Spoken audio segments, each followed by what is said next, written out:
Favorite props. I'm going to throw out a couple ones. Everyone loves the coin toss.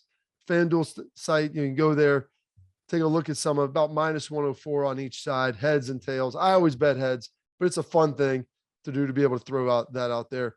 But some of the other ones that are most interesting. I also like the national anthem over under, by the way, because it gives you something to get going at the start of the game before you're really locked in and watching it. But two prop bets that I really like. Most yards from scrimmage. You got Cooper Kupp coming in, the favorite, plus 270. You got Joe Mixon coming in number 2, plus 440. The value, I think, is on Jamar Chase, plus 610. You look how explosive he is. He's a guy that can make people miss. He has great run after the catch. Yes, I know the Rams are going to be keying him. Maybe Jalen Ramsey follows him. Maybe he doesn't. I think Zach Taylor's smart enough to move around, and he's Joe Burrow's favorite target.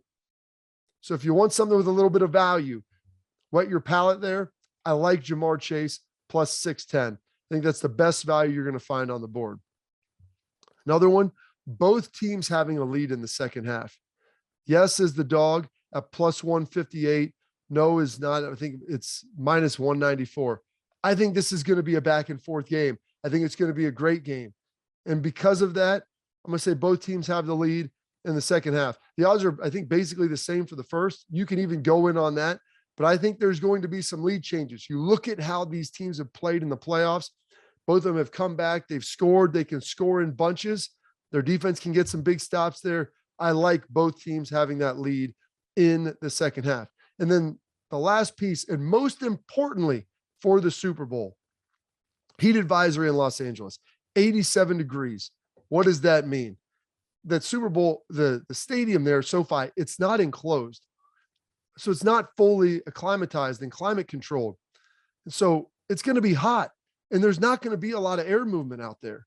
Who does that impact, and how does it impact the game? What affects the big guys, the defensive linemen? Who is the team that has the dominant defensive line? With Floyd, with Aaron Donald, with Von Miller, those guys will get tired. Aaron Donald, Von Miller, really high energy players, speed players. It takes a lot of effort and energy for them to play. It will slow down their rush. They will have to get off the field. If it's 87 degrees, they're going to be playing less snaps. The offense can go up tempo. It will wear them down. So I think this disproportionately affects the Rams, even though they're the team that should be much more familiar with the heat, given the fact they're in Los Angeles. But it's going to lead, in my opinion, to an increased scoring a little bit. And I played in old Texas Stadium. It had the hole in the top.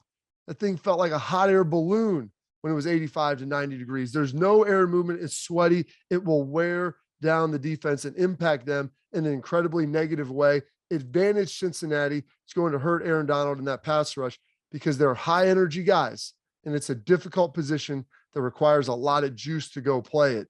And so that 87 degree heat warning can adversely affect the Los Angeles Rams plus category Cincinnati Bengals. So keep an eye on that as the game goes.